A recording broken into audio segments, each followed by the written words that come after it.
merci de m'avoir invité aujourd'hui pour fournir ce regard un peu différent sur ces questions.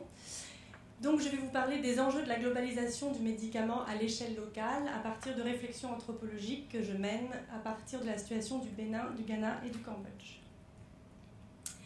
Alors tout d'abord, je voulais un petit peu parler du médicament en anthropologie parce que c'est pas forcément évident pour tout le monde de comprendre, de savoir pourquoi le médicament intéresse l'anthropologie. Comme vous le savez, le médicament est un objet qui est à la fois scientifique, thérapeutique, populaire et marchand, et qui suscite de multiples enjeux à des échelles locales et globales, et c'est en cela qu'il intéresse l'anthropologie, qui est donc une discipline dont l'objectif est d'étudier les sociétés contemporaines et les dynamiques qu'elles connaissent. Et le médicament est un très bon objet pour étudier les sociétés contemporaines.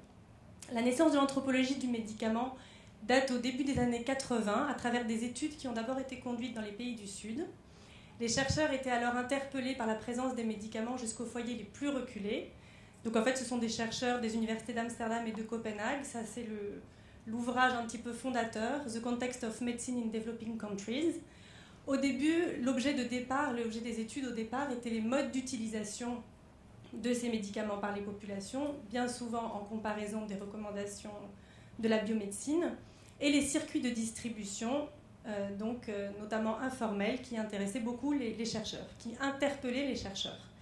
Aujourd'hui, des études sont menées aux différentes étapes biographiques de ce qu'on appelle en anthropologie la vie sociale du médicament, en partant donc de leur conception, des essais cliniques, de la régulation, de la production, distribution, diffusion, prescription, consommation, évaluation, efficacité. À chacune de ces étapes, il y a une multiplicité d'acteurs en présence et il est nécessaire d'analyser et de comprendre les logiques de ces différents acteurs et les conséquences sociétales de ces logiques. Donc là, c'était pour vous donner quelques exemples de ce que l'anthropologie peut produire comme connaissance sur les sociétés à travers le médicament. Donc ça, c'est un ouvrage qui date de 2002 sur l'analyse de l'initiative sénégalaise d'accès aux médicaments antirétroviraux. Il y a également un ouvrage qui date aussi du début des années 2000 sur la médecine d'épreuve, histoire et anthropologie des essais cliniques.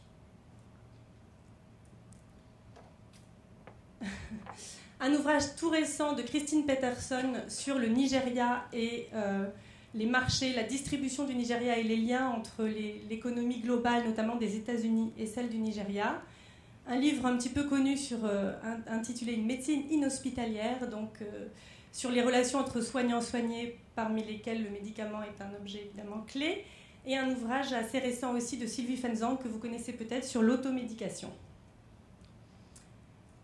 Autre exemple, un petit peu de ça à travers mon parcours de recherche. Donc moi, j'ai commencé à travailler en 2001-2002 au Sénégal sur le recours aux soins en cas de paludisme chez l'enfant en milieu rural. Et c'est à ce moment-là que j'ai découvert, pour ma part, le marché informel du médicament, puisque le premier mode de recours aux soins que les familles pratiquaient en cas de paludisme, en tout cas en cas de fièvre des enfants, c'était le recours au marché informel. Suite à ça, j'ai décidé de réaliser une thèse de doctorat en anthropologie sur donc cette problématique du marché informel du médicament. Donc j'ai passé beaucoup de temps auprès de ces vendeuses de rue dont on parle, dans les marchés, etc. Mais en fait, je me suis rendu compte que le marché informel, c'était pas pertinent de l'étudier en soi, mais qu'il fallait l'étudier dans le système plus large du médicament. Donc du coup, ma thèse a porté finalement sur les offres et les usages du médicament à Cotonou. Et mon travail s'est focalisé beaucoup sur la distribution de gros, de détail et sur les usages du médicament. Puis, suite à ça, je développe actuellement un programme de recherche qui s'intitule GlobalMed et qui porte plus précisément sur les combinaisons thérapeutiques à base d'artémisinine, une illustration du marché global du médicament. Donc, finalement, partant du marché informel, je m'intéresse aujourd'hui au marché global du médicament. Voilà. Et donc c'est une étude qui porte sur le système pharmaceutique du Bénin, du Ghana et du Cambodge, donc qui permet une comparaison de ces différents systèmes pharmaceutiques sur les différentes étapes qui sont présentées ici, donc de la production, la régulation, la distribution grossiste, détaillante, les usages et la consommation, puisque les disciplines impliquées dans ce programme sont l'anthropologie, la sociologie, mais aussi l'épidémiologie. Donc on essaie de quantifier aussi les mécanismes qu'on observe de manière qualitative. Alors, par rapport à la thématique d'aujourd'hui, Je voulais revenir sur 4 idées importantes par rapport aux études de terrain que je mène et qui me semblent donc importantes à prendre en compte pour faire avancer un petit peu le débat. Tout d'abord, la nécessité de déconstruire les amalgames autour de ces questions. Ensuite, l'importance d'homogénéiser les législations pharmaceutiques à l'échelle de régions du monde. Il en a déjà été question. L'importance de questionner la libéralisation de la distribution du médicament et l'importance de renforcer les législations sur le médicament, mais aussi sur la pratique de la pharmacie. Voilà, donc déconstruire les amalgames, parce qu'en fait, à travers tout ce dont on parle, on a 3 phénomènes bien différents. Le phénomène de la contrefaçon pharmaceutique, qui pose la question de la légalité des médicaments, le phénomène de la malfaçon, ou des médicaments sous-standard, qui pose le problème de la qualité des médicaments, et le marché informel, qui pose la question de la formalité des circuits de distribution. Alors, la contrefaçon pharmaceutique est un terme juridique en lien avec les accords ATPIC de l'OMC depuis 1994. En 1992, l'OMS en donnait une définition que vous devez connaître, mais que je souhaite rappeler ici. Donc, un médicament contrefait est un médicament qui est délibérément et frauduleusement muni d'une étiquette n'indiquant pas son identité et ou sa source véritable. Il peut s'agir d'un médicament de marque ou d'un produit générique, et parmi les produits contrefaits, il en est qui contiennent les bons ingrédients ou de mauvais ingrédients, ou bien encore pas de principe actif. Et il en est d'autres où le principe actif est en quantité insuffisante ou dont le conditionnement a été falsifié.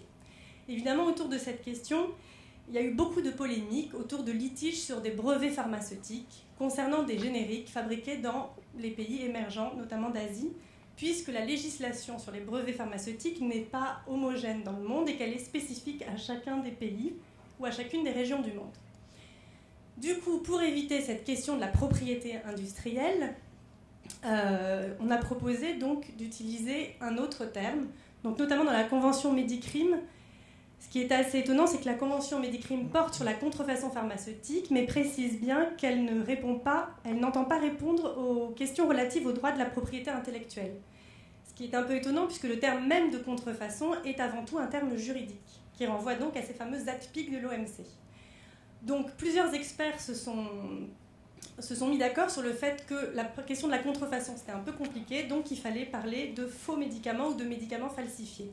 On en a parlé tout à l'heure, c'est notamment le groupe Impact qui, en 2006, clarifie la définition de l'OMS, donc je tenais à la rappeler ici aussi, en disant « Il ne faut pas assimiler les violations de brevets ou les litiges concernant des brevets à la contrefaçon de produits pharmaceutiques. Les produits médicaux, génériques ou de marque, dont la commercialisation n'est pas autorisée dans un pays donné, mais l'est ailleurs, ne sont pas considérés comme des produits contrefaits. Il ne faut pas assimiler le lot ne répondant pas aux normes, les défauts de qualité ou le non-respect des bonnes pratiques de fabrication ou de distribution des produits médicaux à des cas de contrefaçon. » Voilà, donc il y a d'autres experts également qui se sont mis d'accord sur le fait que le terme faux médicament leur semblait plus adapté, mais dans les faits, moi, ce qu'il me semble, c'est qu'on ne sait jamais de quoi on parle. Et que la définition de la contrefaçon, finalement, devrait être, ça vous fera rire d'entendre une anthropologue vous dire ça, mais la copie frauduleuse de médicaments sans autorisation de production et de distribution dans quelque territoire que ce soit. Il n'est pas question ici de la qualité des produits.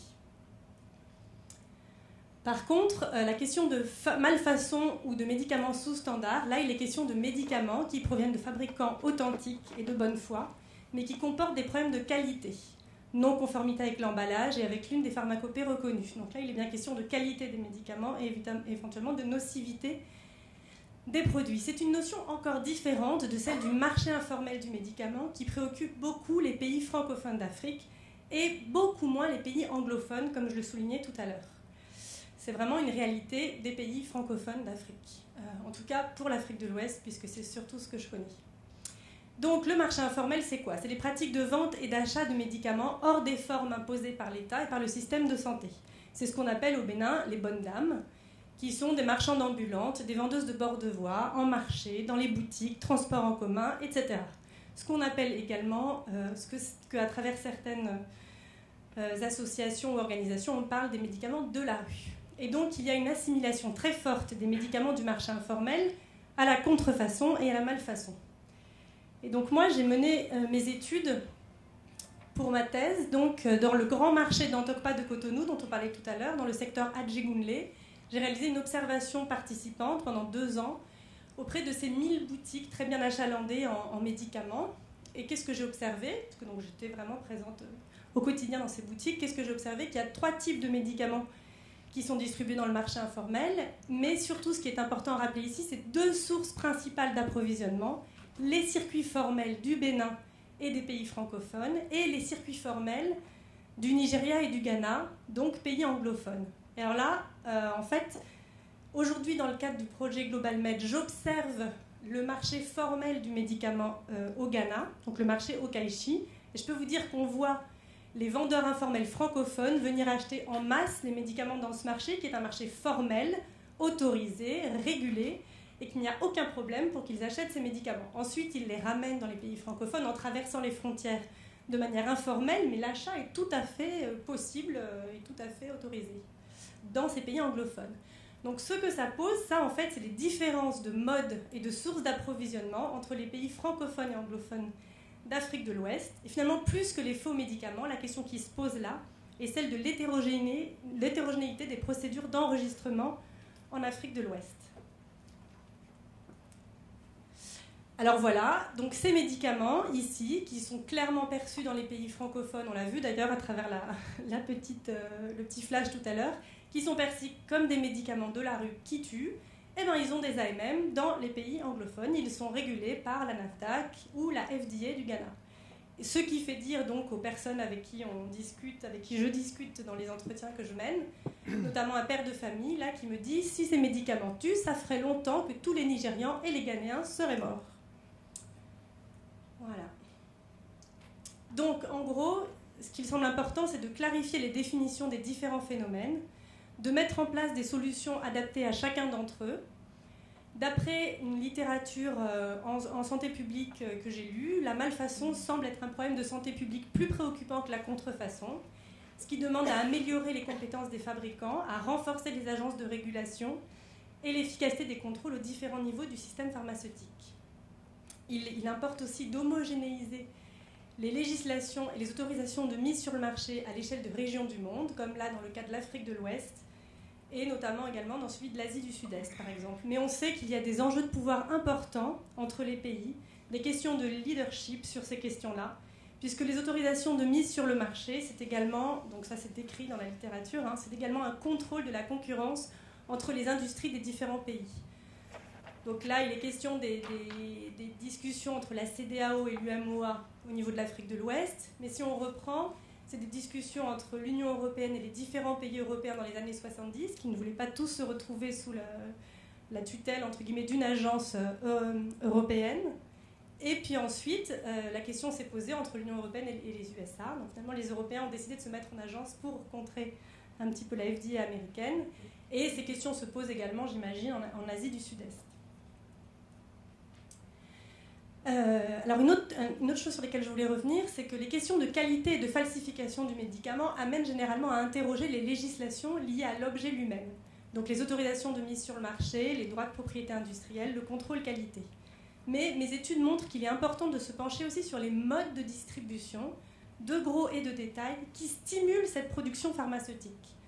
Et le constat qu'on peut faire à l'échelle de la planète, c'est qu'il y a une libéralisation en cours de la distribution pharmaceutique, avec une multiplication des acteurs investis dans cette distribution, avec des tailles très diverses, une promotion des médicaments over the counter, donc distribués sans prescription, une promotion de l'automédication, une tendance au développement de la consommation sans supervision biomédicale ou pharmaceutique. Donc, un exemple de ça, à travers mes études, c'est le Ghana. 640 grossistes, dont 398 sont aussi détaillants. On comprend comment il est facile pour des vendeurs informels du Bénin, par exemple, d'aller acheter chez un grossiste qui est également détaillant, n'est-ce pas? Environ 150 importateurs de tailles très diverses, dont certains sont en lien avec une seule firme, par exemple, basée en Allemagne ou en Inde ou n'importe où.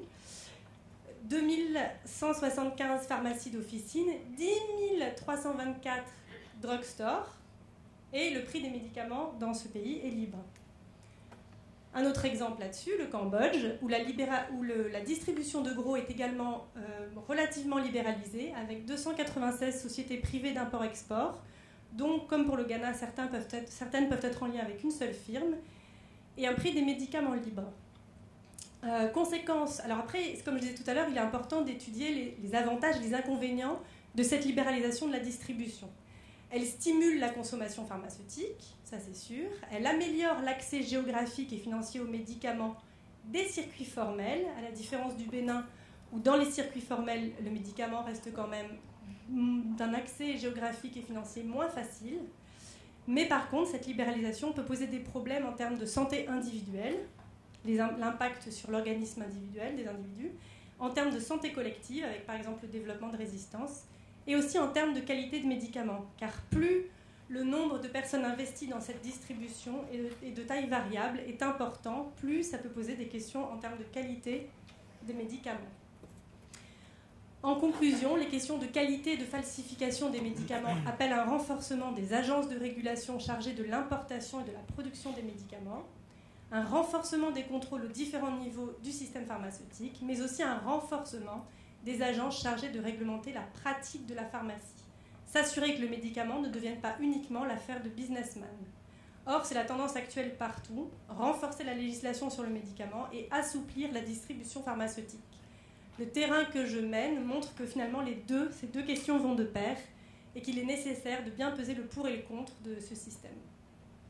Et pour terminer, des petites photos qui illustrent cette libéralisation de la distribution au Ghana. Je vous remercie.